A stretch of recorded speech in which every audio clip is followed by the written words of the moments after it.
There's a lot going on in Xbox land, with the launch of the new Xbox One X console due for November 7th, and, thanks to the biannual Windows update schedule, Xbox is also getting the fall update starting today, a day before Windows 10 gets the fall Creators Update. The Xbox UI has changed dramatically since the console first shipped with a Windows 8-based GUI way back in 2012, with its side-to-side navigation. There was a dramatic change to the UI when Microsoft updated the Xbox One to Windows 10, and ever since, they've been continuing to tweak the interface based on their internal decisions and external feedback. Today, Xbox One is getting the largest interface overhaul since that Windows 10 update about 2 years ago. The original Xbox One home screen from 2012, remember Snap the home screen, has gotten quite a bit of attention with this update. Microsoft is adding blocks to the home screen which let you add your favorite games, friends, and Xbox features right to the home screen, and the blocks can be arranged in any order. This is similar, but not exactly the same as the pins, which have also gotten some tweaks. There's now a pin block for access on the home screen, and there's a new pins flyout in the new guide.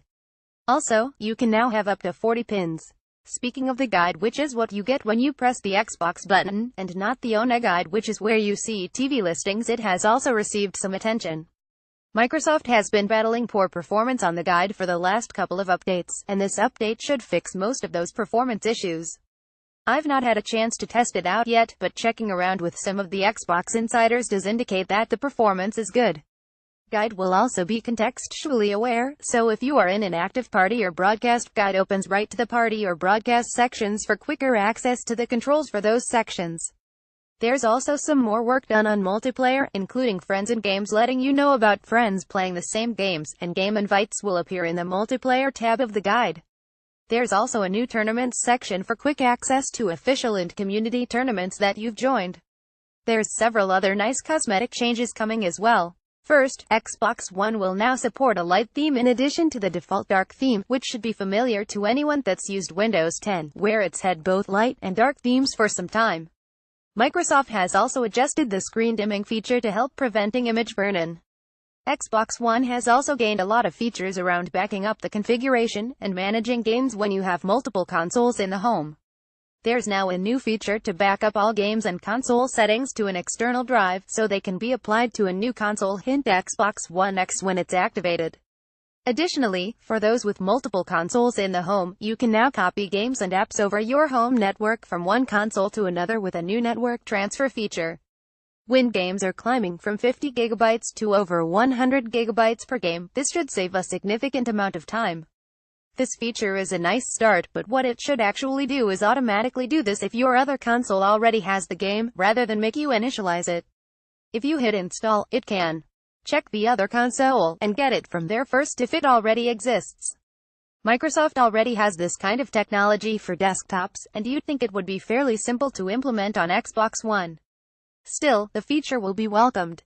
On the same vein, if you're getting an Xbox One X, you can pre-download the 4K content to your Xbox One or Xbox One S so it's ready to transfer to the Xbox One X when it arrives.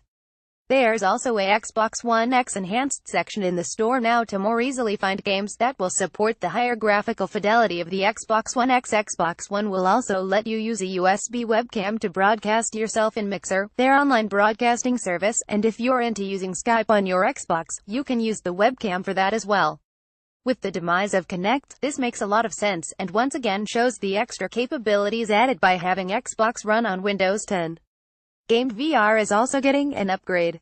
It will be able to capture in 4K with HDR for game clips on Xbox One X, and you will be able to capture clips directly to an external hard drive, allowing you to transfer them to your PC for editing.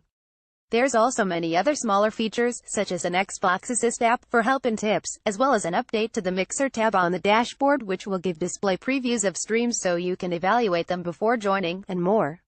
We'll have a more in-depth look at the new UI and features later, so stay tuned. Source: Microsoft.